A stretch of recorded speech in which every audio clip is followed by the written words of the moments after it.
I was 26 when I realized just how invisible I'd been in my own family. My name's Dax, and for most of my life, I thought being quiet, dependable, and useful would earn me love. Turns out, it just made me convenient. My older brother, Chase, was the golden child, loud, confident, and effortlessly charming. He could break a rule, ruin a car, or fail a semester, and my parents would still call him their little star. Me?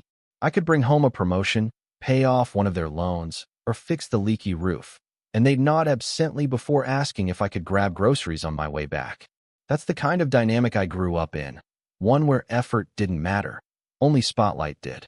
When I got my first remote tech job, I thought things might change. Suddenly, I was earning well enough to cover my rent, my bills, and even help out at home. Mom would call about unexpected expenses, and I'd send over a few hundred. Dad would sigh about tight months, and I'd cover the difference. It wasn't pity, I wanted to help. I told myself, they raised you. This is the least you can do. But over time, those small favors turned into recurring transfers, then into entire bills. I was paying their utilities, helping with the mortgage, and even covering Chase's student loans. Somehow, I'd become the family's financial backbone, and nobody said a word of thanks. It started feeling heavy about 2 years ago, when I realized my savings weren't growing even though I earned more than enough. One night, I opened my budgeting app and stared at the numbers. Nearly 40% of my income went straight to my parents. I tried to justify it. They were getting older, things were hard, but something in me felt off. Every time I said no to dinner with friends or skipped upgrading my laptop, it wasn't because I was saving. It was because I was quietly funding my brother's latest dream. Chase had that effortless kind of privilege you can't teach. He was 28, still living at home, claiming he was finding his path. His path apparently led through half-finished side hustles, expensive vacations, and a social media feed full of designer shoes and self-care quotes. Whenever I mentioned maybe asking him to chip in at home, Mom would get defensive. He's still figuring things out. Dax, she'd say, you were always the independent one. The irony was painful. My independence was the reason they felt entitled to lean on me indefinitely. Things reached a strange tension last spring, right before his birthday. I'd been planning to cut back on how much I sent home, just to focus on my own life for once. I had a small dream of visiting Japan, something I'd talked about since college. I even started setting aside a Japan fund. It wasn't much, but it was mine. Then, a week before Chase's birthday, Mom called sounding excited. We have a surprise for him, she said. I remember her voice practically buzzing. He's going to love it. I smiled, genuinely happy for once. That's great, Mom. What is it? She hesitated for just a second before saying, you'll see at the party. I didn't think much of it until that day. The living room was decorated like something out of a travel vlog. Suitcases as props, posters of Italy, tiny flags on the cake. The whole family was there, laughing, chatting, everyone pretending like this was the most natural thing in the world. Then came the big reveal. They handed Chase a glossy envelope. Inside was a fully paid trip to Italy. 2 weeks, all expenses covered. I remember his jaw dropping, Mom tearing up, Dad clapping him on the back. You've always made us proud, son, she said through her smile, hugging him. I stood there, half clapping, my mouth dry. Proud. Proud of what? When it came time for me to open my gift, I tried not to expect anything fancy. I never did. But the contrast was brutal. It was a $25 gift card to a coffee chain and a small handwritten note. Sometimes life isn't about the big things, Mom said as I unfolded it. It's about appreciating the little ones. Everyone laughed softly, like she'd said something profound. I forced a smile, my throat tight, and nodded. Thanks, I said, because what else could I say? The rest of the evening felt like a blur. I smiled in photos, laughed at jokes I didn't hear, and helped clean up after everyone left. Chase spent half the night showing off travel blogs, talking about all the amazing content he'd make abroad. He even asked me if I could help him edit the photos when he got back. I said sure. Inside, though, something had shifted, something quiet but irreversible. That night, after everyone had gone to bed, I sat in my car outside their house, engine off, watching the porch light flicker. The house I'd been helping to keep afloat for years. I thought about all the nights I stayed up late working so they wouldn't have to worry. All the plans I'd postponed. All the moments I let myself believe that loyalty would eventually be noticed. But now it was so clear. I wasn't family. I was a utility. I went home, opened my laptop, and started going through my finances. My direct deposits, my transfers, my automatic payments. And it hit me. Everything was still running through my account. I'd set it up years ago so bills wouldn't go unpaid. Electric, water, even the property tax reminders were under my name. I stared at the numbers for a long time, my finger hovering over the cancel button. I didn't do it, not yet. But the thought of it burned at the back of my mind. The next morning, I woke up to a cheerful text from Mom. "Can you help Chase get his travel insurance set up? He's not great with forms." I stared at the screen, my chest tightening, then typed back, "Sure." But my hands trembled. I realized that every time I said yes, a small part of me disappeared. Over the next few days, I found myself pulling back emotionally. I stopped answering calls immediately, delayed payments by a day, started keeping to myself. Chase noticed first. "You good, bro?" he asked casually one afternoon when I stopped by. "You've been kinda quiet." I just shrugged. "Yeah, just tired." Mom gave me that look, the one that said she didn't believe me but didn't care enough to ask.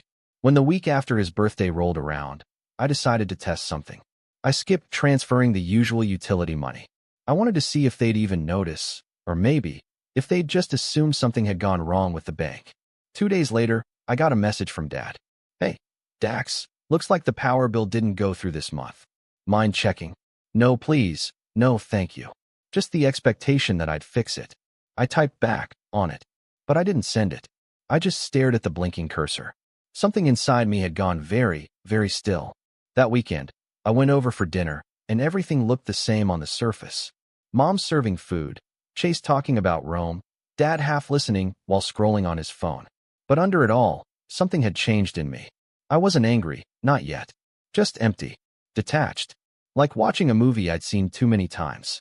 And then Mom said something that pushed me over the edge. She was laughing, cutting a slice of cake, when she turned to Chase and said, "You've always made us so proud. You just have that spark. Not like some people who get lost and work all day." Chase laughed. Dad chuckled. And me? I just froze, fork halfway to my mouth. That was the moment I knew I couldn't keep pretending. That night, I packed my laptop, my clothes, and a single suitcase. I didn't leave a note. I didn't say goodbye. I just left. By the time the sun rose, I was miles away, sitting in a cafe with my laptop open. My inbox was full. Work emails, family messages, bank alerts. I ignored all of them. Instead, I clicked through my financial accounts one last time. Every bill, every payment, every connection. And then, with a calmness I hadn't felt in years, I started severing them one by one. I didn't know it then, but what I did that morning would send my family spiraling within a week. And when they finally called, their voices weren't proud anymore. They were panicked. Because that was the day they realized their house, their comfort, their stability, had all been standing on me. And I was done holding it up. But that's when things started getting ugly. Real ugly. When I woke up that first morning away from home, I didn't feel triumphant. I felt quiet. It's strange, the peace that comes when you finally stop holding everything together. I was in a tiny rental apartment 2 cities over, still half-packed, with nothing but my laptop, some clothes, and a coffee mug. I checked my phone, 6 missed calls, all from Mom. 1 text from Dad, "Call us immediately." No, "Good morning." No, "Are you okay?" Just demand disguised as concern. I didn't answer. I made coffee, opened my laptop, and started working. My job had always been remote, and for once, I focused entirely on it, not juggling bills or double-checking payment reminders for a house that wasn't mine. By the afternoon, I got another message. This time from Chase. "Hey bro, you didn't pay the mortgage." "No, how are you?" No acknowledgement that I'd disappeared overnight. Just a question about money. I stared at the message for a full minute before replying. "I don't live there anymore." It took him less than a minute to respond. "Wait, what? What do you mean you don't live there anymore?" "I moved out." There was a pause, and then another bubble appeared. "You can't just move out." "Mom's freaking out." "You didn't even tell anyone." "I didn't think anyone would care." I typed back, then deleted it. I rewrote it softer. I needed space. Another minute passed. Then, "So, are you still handling the bills, or?" I put my phone face down. I didn't need to read the rest. That text said everything. Over the next few days, the messages kept coming. Some polite, some passive-aggressive, some just desperate. Power got cut off, Dad texted one morning. Can you transfer the money for the reconnection? We'll pay you back soon. I didn't respond. They wouldn't pay me back. They never had. By the end of the week, Mom finally called while I was in a meeting. I ignored it. Then she called again. And again. After the fifth call, I stepped outside to answer. Dax, she said immediately, voice trembling like she'd just run a marathon. What is going on? Why are the bills unpaid? The water's off, the internet's gone, and your father is furious. Because I stopped paying them, I said calmly. There was silence. Then, you what? I stopped paying. It's not my responsibility anymore, Mom. Of course it is, she snapped, her tone turning sharp. You've always helped out. We rely on you. I know, I said. That's the problem. Her voice softened, shifting tactics. Sweetheart, we're a family. We help each other. Yeah, I said, bitterness creeping in. Except it's never each other, is it? It's just me. She sighed dramatically. You're being ungrateful. We did everything for you when you were young. I almost laughed. And I've been doing everything for you since I was 22. That ended the conversation. She hung up after muttering something about talking later when you're not being dramatic. I went back to my desk, my hands shaking. I wasn't angry, at least, not in the usual way. I was tired of the same emotional pattern. Guilt, deflection, and then dismissal. They'd always used it like clockwork, and I'd always folded. But not this time. Still, the calls didn't stop. Chase tried again that night. His tone was friendlier than Mom's, but it had that same undertone of expectation. Dude, you're overreacting. You can't just leave everyone hanging. The house payments are in your name. They're in my name because no one else could get approved, I said. Remember? Yeah, but you knew that when you signed. You can't just bail. I can, I said. And I did. Wow. Real mature, he said. You always do this. You get all moody and self-righteous. And then everyone else has to pick up the pieces. That one stung. Not because it was true, but because of how familiar it sounded. Chase had always flipped things that way.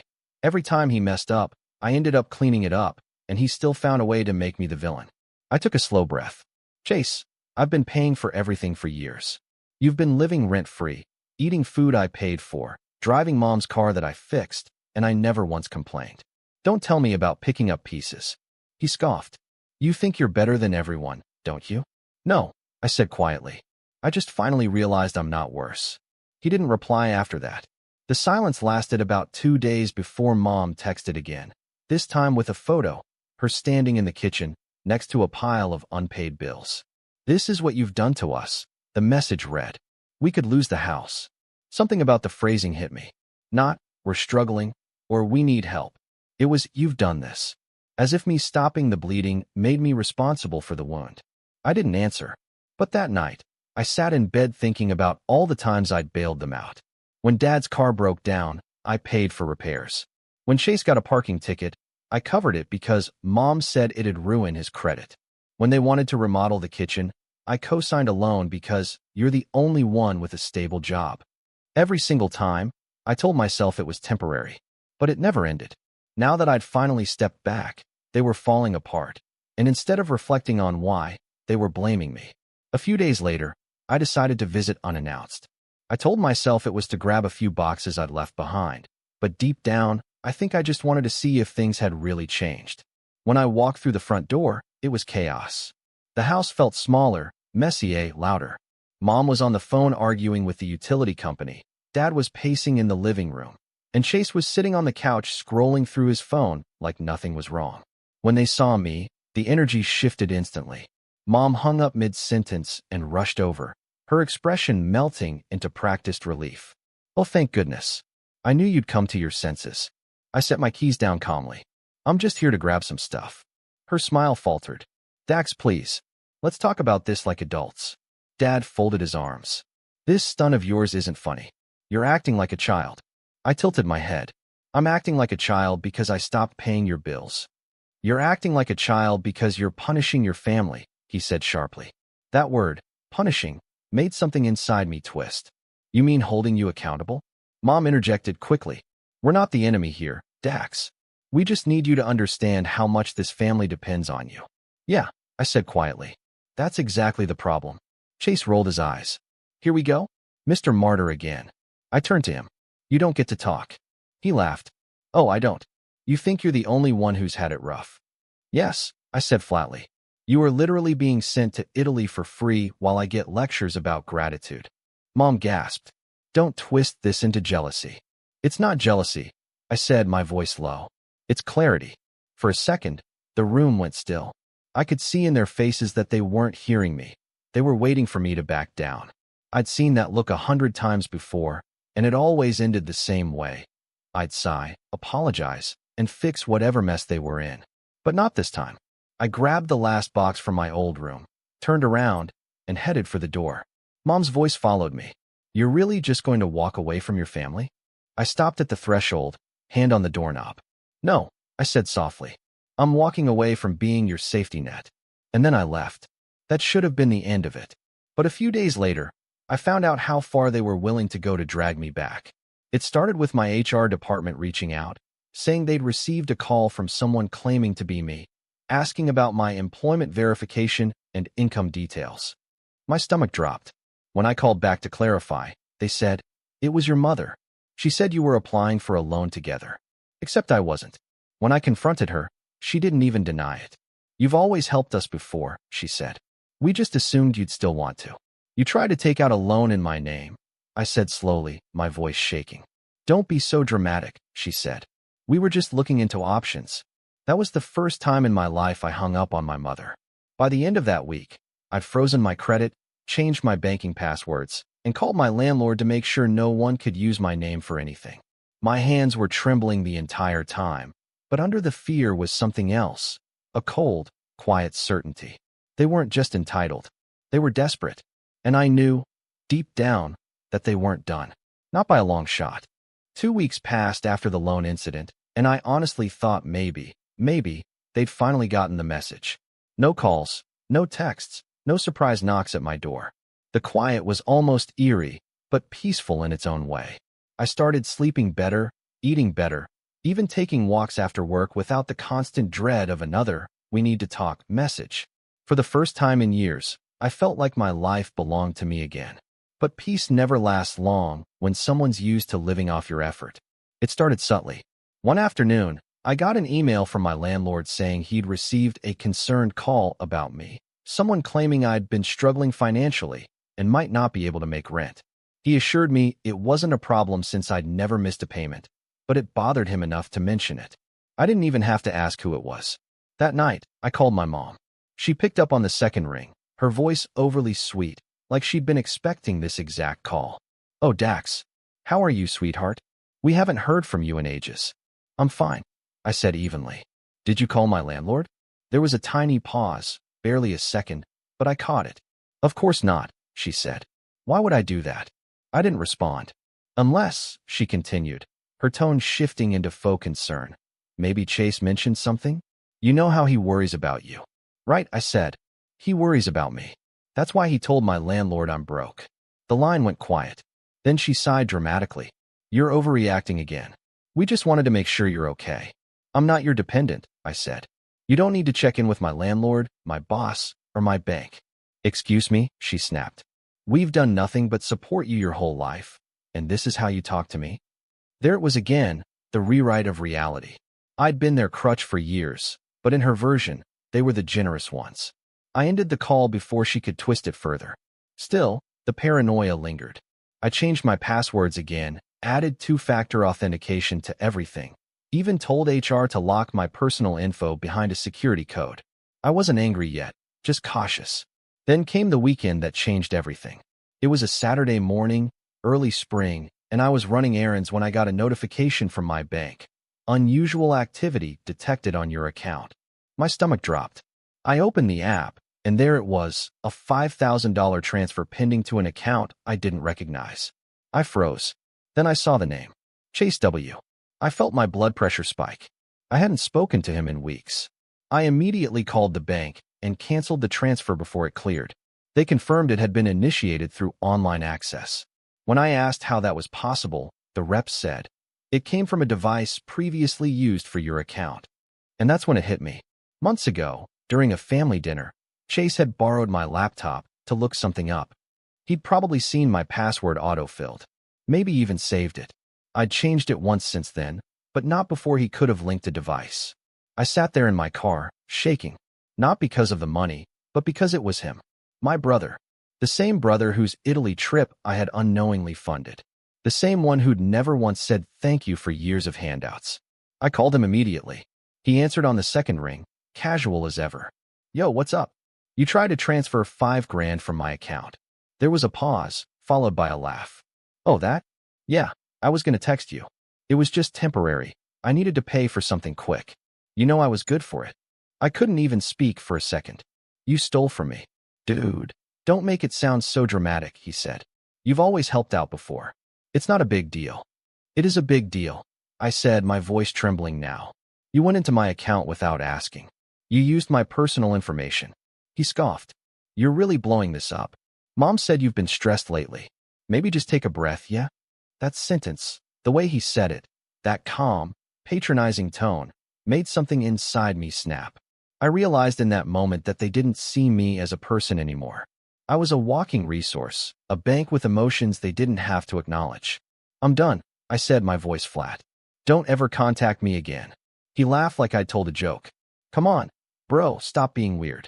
It's not like you're perfect either. You left us high and dry. I left because of this, I said. Because of exactly this. I hung up before he could respond, then blocked his number. My hands were shaking so badly, I had to sit in the car for several minutes. That night, I got an email from my mom. The subject line read, "We need to talk about Chase." Against my better judgment, I opened it. It was long, written in that manipulative tone she used whenever she wanted to guilt me into something. She wrote that Chase had been struggling, that the Italy trip hadn't gone as planned, that he made a mistake, but I shouldn't blow things out of proportion. The kicker came in the middle. You know how he looks up to you. You've always been his safety net, and deep down, you love that. Don't pretend you don't. I stared at that sentence until the words blurred. Then I deleted the email. But the betrayal didn't stop there. A few days later, my HR department contacted me again, this time about something far worse. Hey, Dax, my manager said cautiously on the call. We got a strange email about you from what looked like your personal address. It said you were resigning effective immediately and transferring your accounts to a family member. But it didn't sound like you. My heart dropped. That wasn't me, I said instantly. They forwarded it. It was from an address that looked almost identical to mine, one extra letter in the domain name. The email read, "Thank you for the opportunity. I'm stepping away to focus on family matters. My brother Chase will be taking over my client accounts for now." I felt sick. It was sophisticated, deliberate, and the fact that it mentioned Chase wasn't an accident. I spent the next 24 hours unraveling it. I found out the fake email had been created using my photo from LinkedIn, my old signature, and even my work title, all things easily found online. But whoever did it had gone a step further. They'd sent follow-ups to 2 of my clients before HR caught on. It could have tanked my credibility completely. When I confronted Chase about it, because who else could it be? He denied it, of course. "You think I'd waste time pretending to be you?" he said. "You're paranoid, man. You need help." Mom backed him up immediately. "Dax, you need to stop accusing your brother. He's been through enough." "He's been through enough?" I said, incredulous. "He tried to steal from me. He was desperate," she said. "Family helps family. You used to understand that." That was the moment I realized there was no reaching them.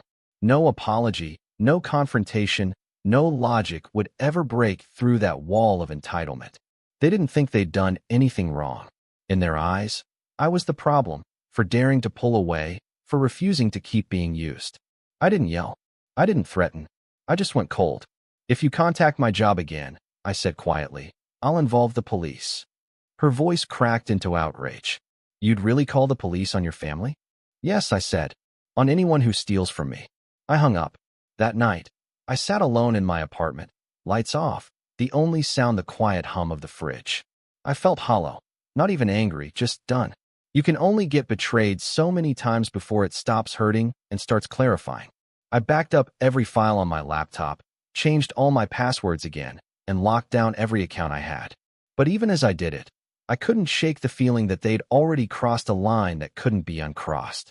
Because stealing money was one thing. Pretending to be me, trying to replace me, was another. And somewhere deep down, I knew they weren't finished. I just didn't realize how far they'd go next. When the next betrayal came, it wouldn't just cost me money. It would cost me something far more personal. And by then, I wouldn't be the same Dax they used to know.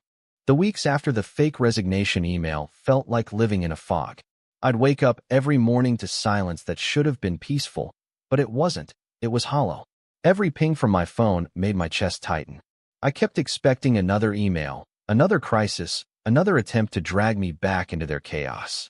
My apartment, once a place of relief, started feeling like a bunker.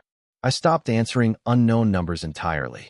At one point, I even unplugged my landline after getting a string of voicemails that alternated between my mom crying and my dad demanding I fix the mess I made.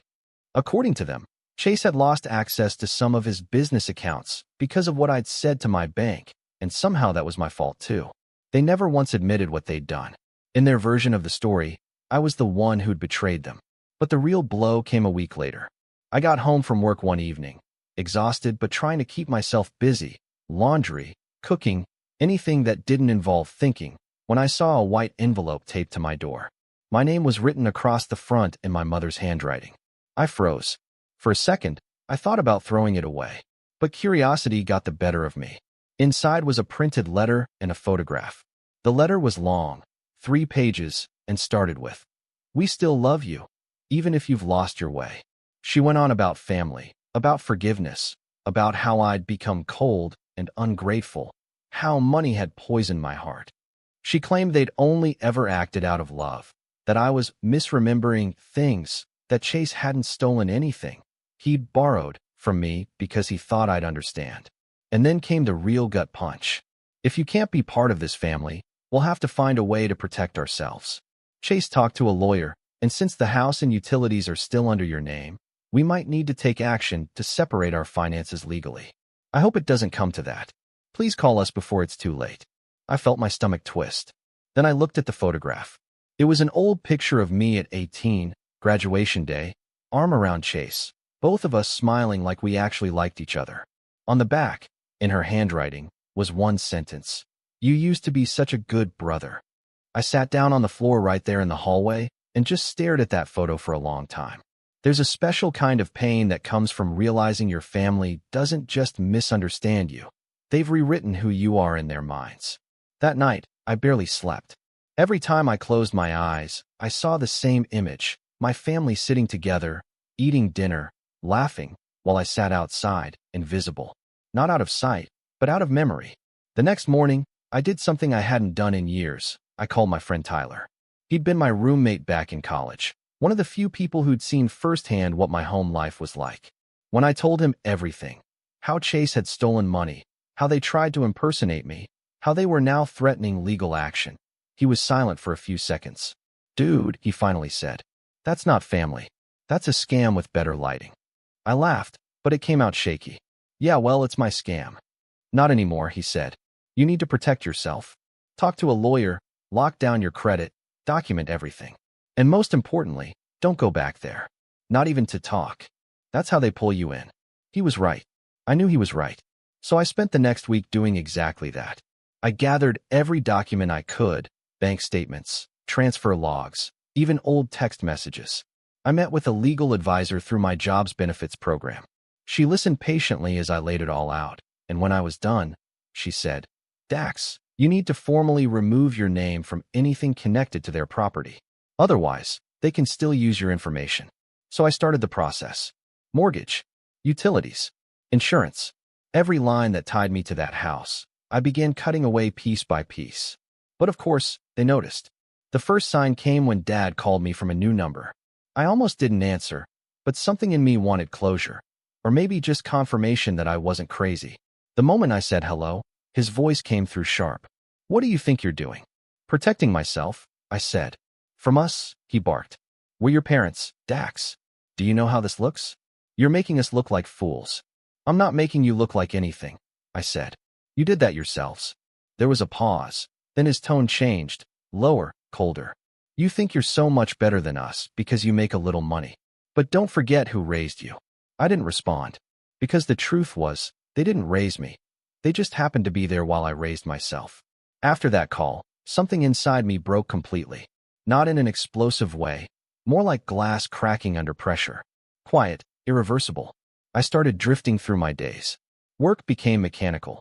Conversations felt rehearsed. My coworkers noticed the difference, but I brushed it off as stress. Nights were worse.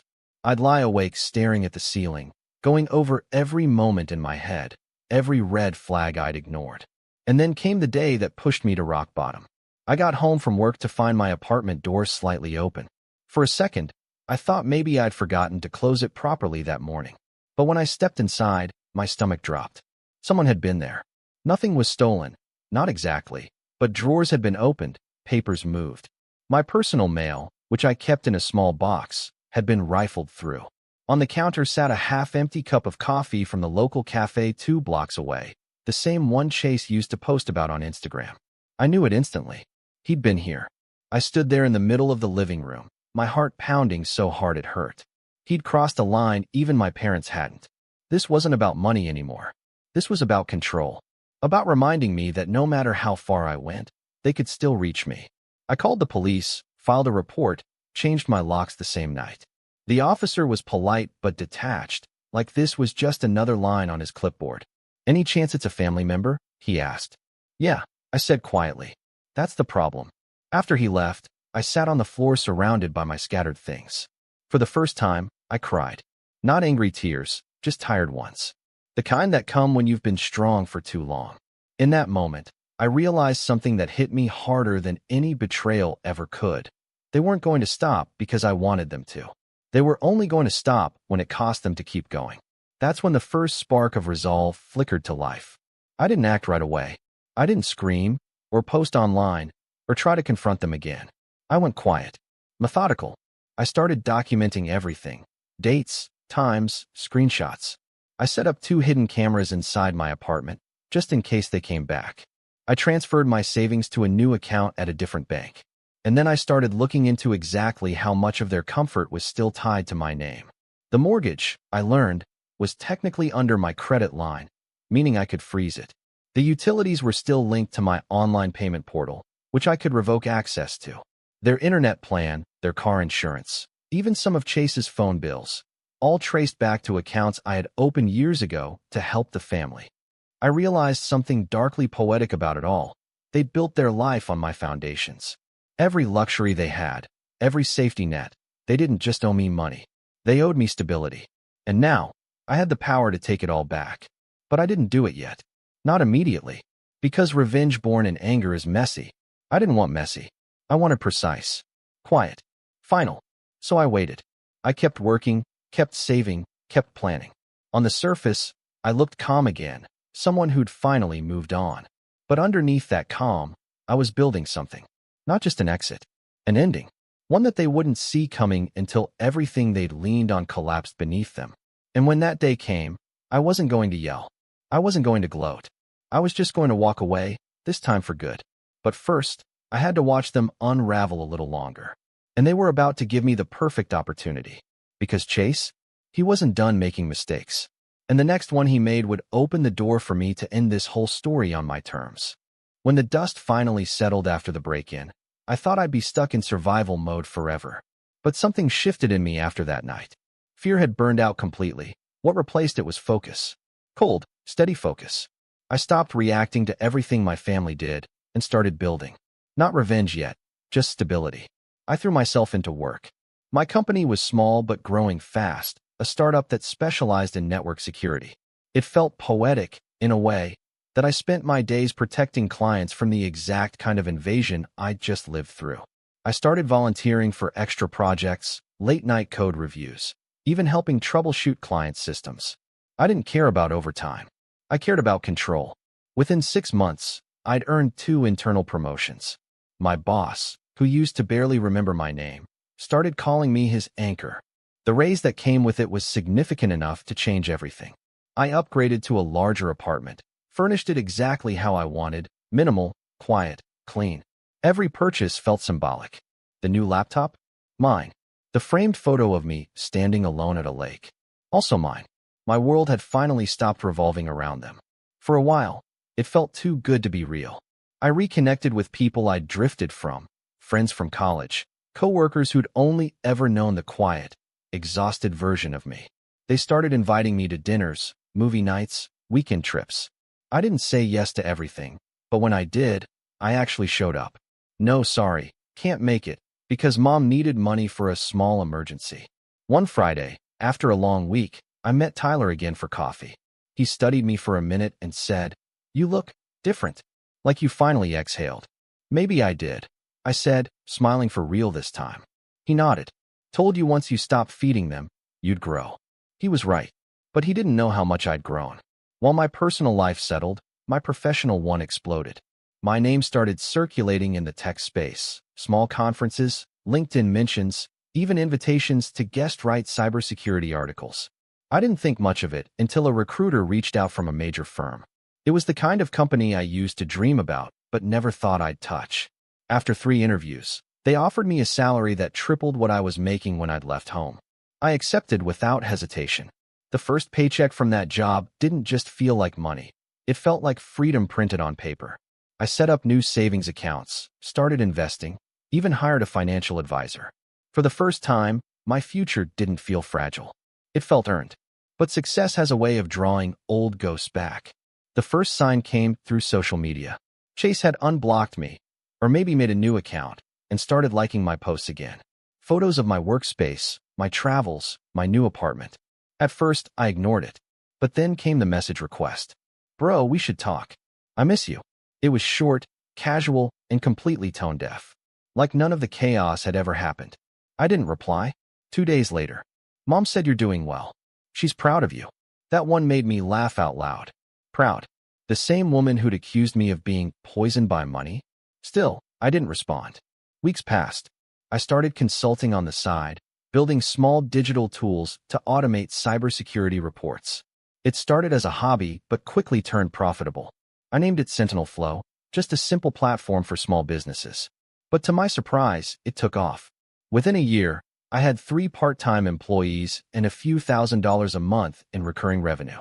And that's when the old bitterness started to fade, not replaced by forgiveness, but by perspective. I realized they'd built their lives on dependency because it was easy. I'd built mine on survival because it was necessary. And now, that difference had turned into power. But the real turning point came at a tech conference. I'd been invited as a speaker to talk about data security for small startups. It wasn't a huge event, but it felt symbolic. Me, standing on a stage, talking about boundaries and protection. Midway through my talk, I looked out over the crowd and saw a face I didn't expect. Chase. He was sitting near the back, arms crossed, wearing that same smug expression he always wore when he thought he was being clever. For a second, I lost my train of thought. Then I caught myself, refocused, and finished my presentation. Afterward, he came up to me like we were old friends. "Man, that was impressive," he said, grinning. "You've really leveled up. What are you doing here?" I asked quietly. He shrugged. "Networking. Thought I'd check it out. Plus, I figured it's time we clear the air." "There's no air to clear," I said. "We're done, Chase." He leaned in slightly. "Come on, Dax. Don't be like that. We're brothers." "No," I said. "We're related." "That's not the same thing." For the first time, he didn't have a comeback. He just looked at me. Really looked, and for a flicker of a moment, I saw something like realization in his eyes. Maybe regret. Or maybe just confusion that his favorite target didn't bend anymore. He didn't push it. He just said, "Mom's not doing great, by the way. She keeps saying you're gonna regret walking away." I met his gaze. "She's been saying that my whole life." And I walked away. That night, I went back to my hotel room and opened my laptop. My company dashboard glowed on the screen, full of client updates and growth metrics. I thought about how far I'd come since that night. I packed my laptop and left. It hit me then. I didn't know them revenge. I didn't know them anything. But I also realized something else. They still owed me. Not money, not apologies, but closure. And I wasn't going to ask for it. I was going to take it. A month later, something interesting happened. My old financial advisor called to ask about a mortgage release form he'd been CC'd on. Apparently, their house, was still registered under my credit. And since I'd improved my financial standing significantly, the bank had contacted me about requalification. That's when the idea started forming. If I legally separated myself from that mortgage, it would trigger a review of the household's financial eligibility, meaning the loan would revert entirely to them. And with Chase's unstable income and my parents' limited credit, they'd lose every subsidy and low-interest rate tied to my name. It wasn't sabotage. It was correction. But before doing anything, I made sure I was bulletproof. I spoke to lawyers, read every clause, made sure every action I took was by the book. And once everything was airtight, I filed the paperwork. 2 weeks later, I got an email confirming the mortgage transfer had been completed. I read it once, twice, 3 times, then exhaled the longest breath of my life. That night, I went out to celebrate. I didn't tell anyone what for. I just sat at a rooftop bar overlooking the city, a glass of bourbon in hand, watching the skyline pulse with life. I thought about the version of me that used to live in that house, quiet, obedient, waiting for scraps of approval. He was gone. In his place was someone unrecognizable, someone capable, independent. For the first time in my life, I wasn't surviving their world. I was thriving in mine. Still, I knew it wasn't over. I could feel it, the quiet before the next storm. My family had always been predictable that way. When they lost control, they didn't accept it. They schemed to get it back. And right now, they were about to find out what life looked like without my money propping it up. But what I didn't realize yet, what none of us did, was that they were already plotting something far bolder, far dumber, and far more public than anything they'd ever tried before. And when it came, it would make every betrayal before it look small. Because this time, they weren't just going to lose my help. They were going to lose their reputation. About 3 months after I'd severed myself from the mortgage, I got a letter from the bank confirming the transfer had gone through and that all associated responsibilities were officially theirs. That same day, I got a text from Chase. "What did you do?" "The bank froze our account." I didn't reply, but I smiled, because that was just the start. For years, they'd built their comfort on the quiet assumption that I'd always be there, paying, fixing, bailing them out before the cracks showed. Now those cracks were widening into canyons. The mortgage had reset to a higher rate, the utilities defaulted to unpaid status, and Chase's credit had taken a nosedive since the fake loan stunt. The entire structure of their financial life was collapsing, and I hadn't lifted a single illegal finger. But I wasn't just sitting back and watching. I had a plan. See, my side project Sentinel Flow had grown faster than expected. We'd landed a partnership with a mid-sized cybersecurity firm that gave us exposure to government and corporate clients. That meant resources, data access, legal contacts, and, ironically, tools for digital tracing. I wasn't looking to spy on my family, but I was curious about something. During the months they'd been quiet, a strange rumor had started floating around in my old hometown circles, that I'd embezzled money from my parents, that I'd been cut off for stealing, that I was under investigation. It was absurd, but it spread fast. A few old family friends even unfollowed me online. When I finally traced the origin, I found a burner Facebook account that posted these stories using photos only my family had access to. Pictures of me as a teenager, old screenshots from family group chats, even one of me on my graduation day. There was only one person who could have had access to all that: Chase. It was stupid, reckless, and so obviously personal that it almost made me laugh. But instead of confronting him, I decided to turn it into something useful. I contacted an attorney friend through one of my new business partners. He specialized in defamation and identity protection. When I showed him the screenshots and explained the history, impersonation, unauthorized access, money theft, he looked at me like I'd just handed him a gold mine. "Dax," he said, leaning back in his chair, "if half of this is provable, you could bury them in court. Financial fraud, defamation, unauthorized use of private data. This isn't family drama anymore.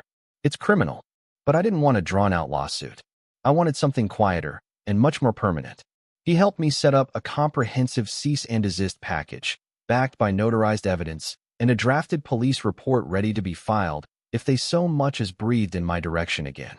Every photo, message, and document was time-stamped, cataloged, and legally sealed. The next time they tried to twist the truth, I'd have receipts sharper than a blade. But I didn't stop there. I also reached out to the mortgage company again, explaining the history of unauthorized access to my accounts. They launched an internal audit and, as a result, flagged the family's address for irregular payment activity. That meant every financial move they made from that address now required manual verification. No more automatic payments. No more using my old information to bypass checks. And then I waited. It took about 3 weeks before the fallout hit. Mom called first, voicemail this time, since I hadn't unblocked her number. Her voice was shrill and frantic. Dax, what did you do? The mortgage company is asking for documents we don't even have. They're saying your name's connected to an audit. This could ruin us. I just let it play. The next day, Chase sent an email, his last attempt at pretending to be the victim. You didn't have to go this far. You made your point, okay? We get it. But you're destroying our lives. Do you really hate us that much? I stared at it for a long time. Then I replied with one line. No, I just stopped letting you destroy mine. And then, for the first time, I blocked him completely. But fate wasn't done delivering irony yet. About a month later, my company Sentinel Flow got shortlisted for a Regional Business Innovation Award. It was the kind of event covered by local press, photos, interviews, all that. I didn't think much of it until I saw my parents' names in a familiar community Facebook thread under the article about my nomination. Mom had commented, "We're so proud of our son Dax. We always knew he'd make something of himself." The comments underneath were brutal. People they'd lied to for months were calling them out, linking screenshots of their earlier gossip, asking, "Weren't you just saying he stole from you?" The irony must have hit them like a freight train. Their reputation, the one they'd always protected more than their relationships, was collapsing in public view. I didn't have to lift a finger. The truth had a way of surfacing on its own once people stopped hearing my side, only through them. But my real revenge wasn't the public embarrassment. It was what came after. A month later, I was offered a relocation opportunity, a position overseeing our new cybersecurity division overseas. 6 figures, housing covered, travel included. The day I got the offer letter, I felt something inside me go completely still. That night, I packed the same laptop I'd packed the night I walked out of their house years ago.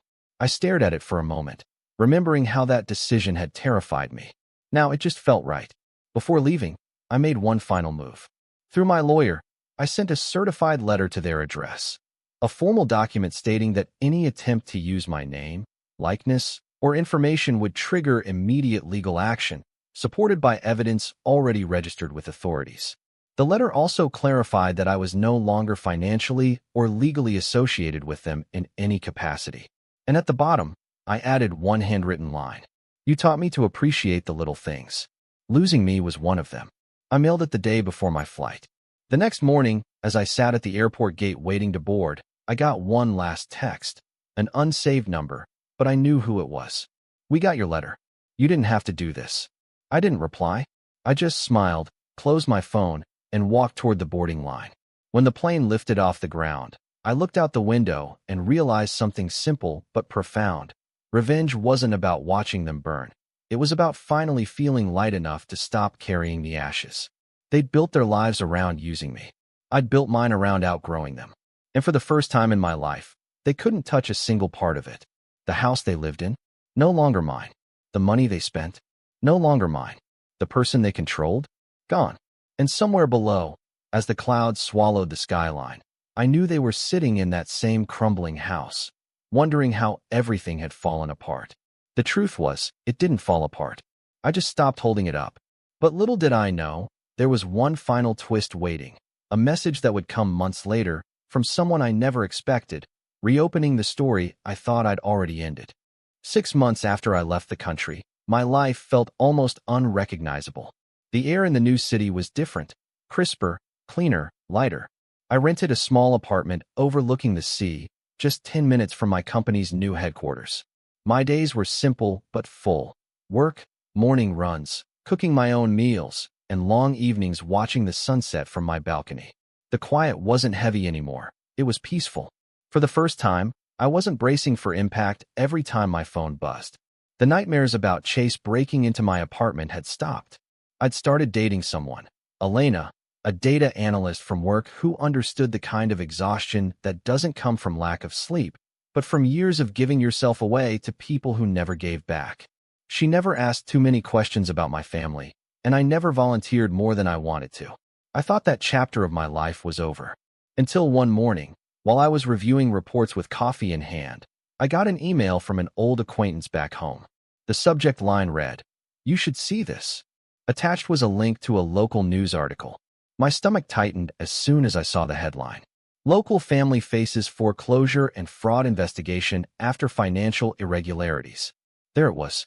My parents' house, my childhood home, in the background of a photo taken by a local journalist. The story detailed how the mortgage had defaulted, how payments had been flagged for unauthorized alterations, and how the residents were under investigation for potential misuse of financial documents. There was even a quote from a neighbor saying, "They always seemed well off. I guess things weren't as perfect as they looked." I scrolled down and saw the kicker, Chase's name. He'd apparently tried to refinance the property using my old information again. The system caught it instantly because of the audit I'd set in motion months earlier. The investigation revealed a pattern of manipulation and unauthorized access going back years. The article didn't mention me by name, but anyone who knew the family would understand what had happened. I didn't feel triumphant. Not right away. Mostly, I felt quiet. The kind of quiet that comes after a storm levels everything, and all that's left is sunlight on debris. That evening, Elena noticed I was distant. "Bad day?" she asked softly. I showed her the article. She read it carefully, then looked up at me. "How do you feel?" I thought for a moment. Like justice doesn't always need an audience. She smiled faintly. "Then maybe it's finally done." Maybe it was. A week later, I got a letter forwarded through my company's legal department. It was from my mother. I almost threw it out, but something made me open it. The handwriting was shaky this time, less polished, more desperate. "Dax, we've lost the house. Chase is in trouble. I don't know what to do. I wish things had been different. Your father doesn't speak much anymore. He says this is all you're doing, but I know deep down it isn't. I know we pushed you too hard. Maybe we just didn't know how to love you the way you needed. I'm sorry, truly. If you ever find it in your heart to forgive us, we'll be here." There was no return address, just her name. I sat there for a long time, staring at that letter. It wasn't an apology, not really. It was survival dressed up as remorse. But still, part of me felt a weight lift. Because for the first time, she'd admitted it. "We pushed you too hard."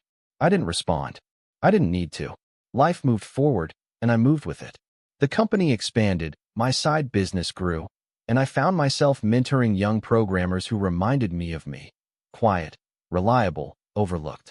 I told them something I wish someone had told me years ago. Don't let being needed make you forget your worth. Months later, Tyler visited me overseas. We sat by the water, catching up over drinks. He'd heard bits of the story through mutual friends and shook his head as I filled in the rest. "You really did it, huh?" he said, raising his glass. "You walked out of the fire and didn't look back." "Not exactly," I said. "I just stopped trying to put it out." He laughed. "So what happened to them? Your parents, Chase?" I shrugged. "The last I heard, they moved in with an aunt. The house was auctioned off. Chase tried to start some online business, but it didn't last. They're surviving, I guess. Do you ever think about talking to them again?" I took a long sip before answering. "No. I think about forgiving them sometimes, but I don't mistake that for wanting them back." He nodded, thoughtful. "You know, most people who go through something like that end up bitter. You came out calm." I smiled faintly. I was bitter for a long time. Then I realized bitterness means they still have space in your head. I evicted them. He laughed again, but softer this time. The night stretched on. The ocean breeze was cool, the city lights shimmering across the water.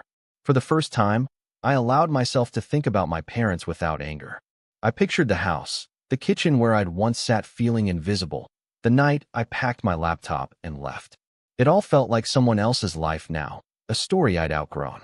Still, one last moment of closure came unexpectedly. One Sunday morning, while cleaning my inbox, I found a message in the other folder, an old Facebook message from Chase. It had been sent weeks earlier, before his account was deleted. "Hey Dax, I don't expect you to forgive me. I just wanted to say I get it now. You were never the selfish one. I was. I thought you'd always be there to fix everything, but you were the only thing holding it together. When you left, it all fell apart, and at first I hated you for it. Now I think maybe that's what was supposed to happen. You didn't destroy our lives. You just stopped saving them.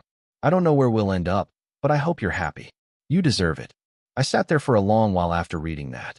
No anger, no sadness, just a strange peace. Because finally, he'd seen the truth I'd carried alone for years. I didn't reply. There was nothing left to say. That night, I went for a walk along the shore. The water glowed under the moonlight, the waves soft and rhythmic. I thought about the journey, The years of being invisible, the betrayal, the loneliness, the slow climb back to myself. And I realized something that made me smile for real this time. Revenge hadn't rebuilt me. Peace had. Walking away hadn't been the punishment. It had been the cure.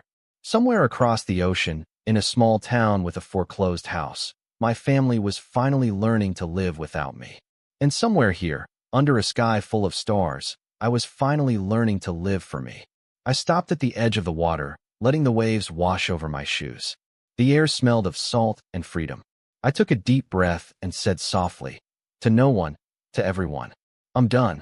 And for the first time in my life, I meant it.